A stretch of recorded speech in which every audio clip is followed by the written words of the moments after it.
Kaparthi మనోగతం YouTube ఛానల్కి స్వాగతం సుస్వాగతం. ఆఫ్ఘనిస్తాన్ పాకిస్తాన్ మధ్య యుద్ధము ప్రారంభమైంది. ఆఫ్ఘనిస్తాన్ అయితే యుద్ధం ప్రారంభమైంది అని ప్రకటించలేదు, కానీ పాకిస్తాన్ రక్షణ శాఖ మంత్రి ఖ్వాజా ఆసిఫ్ మేము ఆఫ్ఘనిస్తాన్తో యుద్ధంలో ఉన్నాము అని ప్రకటించారు. అంతేకాకుండా అమెరికా వద్ద ఉన్న F-16 యుద్ధ విమానాలు పాకిస్తాన్ తెచ్చుకుంది. మనందరికీ తెలుసు. అంటే అమెరికా యొక్క F-16 యుద్ధ విమానాలు అత్యాధునికమైనవి. వాటిని పాకిస్తాన్కు అమెరికా ఎప్పుడో ఇచ్చింది, సుమారుగా 20 సంవత్సరాల క్రితం. వాటిని ఆఫ్ఘనిస్తాన్ పైన వాడుతూ ఉంది. అయితే దీంట్లో ఆఫ్ఘనిస్తాన్ ఫైటర్స్ కంటే, సైనికుల కంటే ఎక్కువ సివిలియన్స్ చనిపోతున్నారు అని చెప్పేసి ఆఫ్ఘనిస్తాన్ మీడియానే కాకుండా even western media, European media కూడా చెప్తూ ఉంది. అయితే ఒక్క విషయం మనం గమనించాలి. నిజంగా ఆఫ్ఘనిస్తాన్ని యుద్ధంలో ఓడించిన దేశం ఏదైనా ఉందా ఆధునిక కాలంలో? చూద్దాం.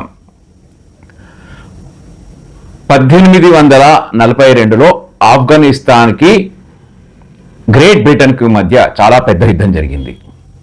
ఆ యుద్ధము చివరికి ఎటు కాకుండా తేల్చకుండా ముగించబడింది. ఒక రకంగా గ్రేట్ బ్రిటన్ ఆఫ్ఘనిస్తాన్తో యుద్ధంలో ఓడిపోయింది, ఒక ఒప్పందం చేసుకుంది. తర్వాత 1979లో ఆఫ్ఘనిస్తాన్ని రష్యా ఇన్వేడ్ చేసింది. సరే, ఆఫ్ఘనిస్తాన్ తాలిబాన్లు అప్పుడే పుట్టారు. ఆ తాలిబాన్లుకి మధ్య యుఎస్ఎస్ఆర్కి మధ్య భీకర యుద్ధం జరిగింది. అంటే ఆఫ్ఘనిస్తాన్ ప్రజలకు మరియు యుఎస్ఎస్ఆర్కి మధ్య. ఆ కాలంలో రష్యా సూపర్ పవర్, చాలా పీక్గా ఉండేది. 10 ఏళ్ల యుద్ధం తర్వాత తన యొక్క అగ్రరాజ్య హోదా కోల్పోయింది.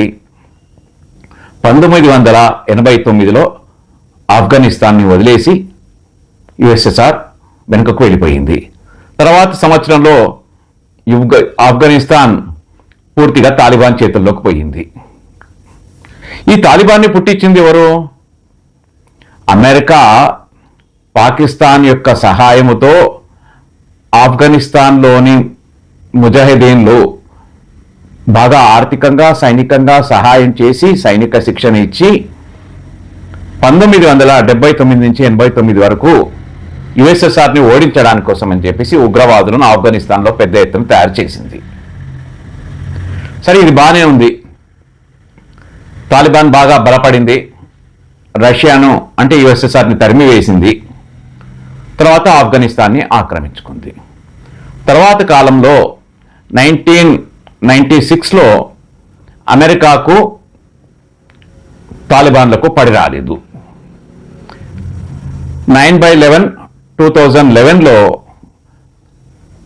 తాలిబాన్ల యొక్క మిత్రుడు అల్ ఖైదా వరల్డ్ ట్రేడ్ సెంటర్ పైన దాడి చేసి 2 ట్విన్ టవర్స్ని కూలద్రోసి వేలాది మంది చనిపోయారు, మనందరికి తెలుసు.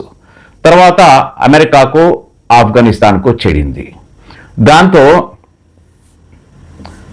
2001 నుంచి 2020 వరకు తాలిబాన్లకు అమెరికాకు మధ్య పెద్ద యుద్ధం జరిగింది.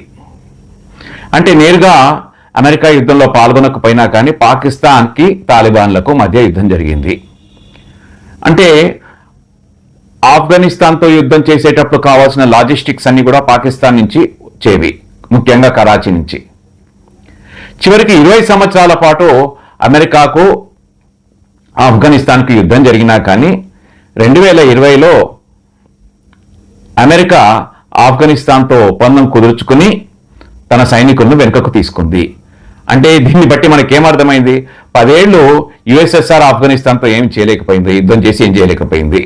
అట్లాగే 20 సంవత్సరాల పాటు అమెరికా ఆఫ్ఘనిస్తాన్ తాలిబాన్తో యుద్ధం చేసి ఏం చేయలేకపోయింది. ఇప్పుడు పాకిస్తాన్ అమెరికా చేయలేని పనిని, రష్యా చేయలేని పనిని పాకిస్తాన్ చేస్తుందా? ఇది బిగ్ క్వశ్చన్. నిజంగా ఈ యుద్ధం చాలా భీకరంగా జరుగుతూ ఉంది. ఇంకా తీవ్రత అయ్యేది ఉంది, ఇంకా తీవ్రత పెరిగేది ఉంది. ఇదే సమయంలో భారతదేశం కనుక ఆపరేషన్ సింధూర్ .2 స్టార్ట్ చేస్తే పాకిస్తాన్ యొక్క మనుగడకే ప్రశ్నార్థకం కావచ్చు. మరి ఏం జరుగుతుందో చూడాలా. ప్రపంచ దేశాలు ఏ విధంగా స్పందిస్తాయో మనం వేచి చూడాలా. ఎందుకంటే ఎప్పుడు 2020లో తాలిబాన్లు ఆఫ్ఘనిస్తాన్ ఆక్రమించుకున్న తర్వాత పాకిస్తాన్ ఏం చెప్పేదంటే ఇంకేముంది, గొప్ప దేశమైన అమెరికానే తాలిబాన్లు ఓడించారు, ఇక మాకు తాలిబాన్లు భారత్తో పోరాటం చేసి కాశ్మీర్ను ఇప్పించడం ఖాయం అని చెప్పి సంకలు కొట్టుకుంది పాకిస్తాన్ ప్రభుత్వాలు, పాకిస్తాన్ మీడియా, పాకిస్తాన్ సైన్యము. కానీ చూడండి, చెడపకరా చెడేవో అంటే ఇది పాకిస్తాన్కు బాగా వర్తిస్తుంది. ఇది మీరు గమనించగలరు. ఫ్రెండ్స్, ఈ యుద్ధం ఎంతవరకు వెళ్తుందో చూడాలి.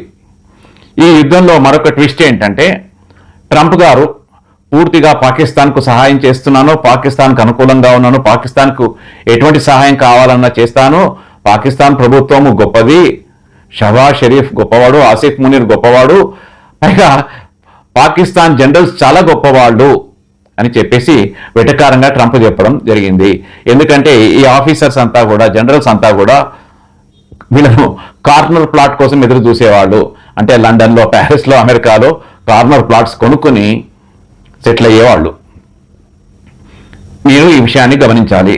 ఫ్రెండ్స్, నిజంగా నేను ఇచ్చిన కాంటెంట్ మీకు నచ్చితే లైక్ చేయండి, బంధుమిత్రులకు షేర్ చేయండి. ఎవరైనా సబ్స్క్రైబ్ చేసుకోకపోతే చేసుకోమని చెప్పండి.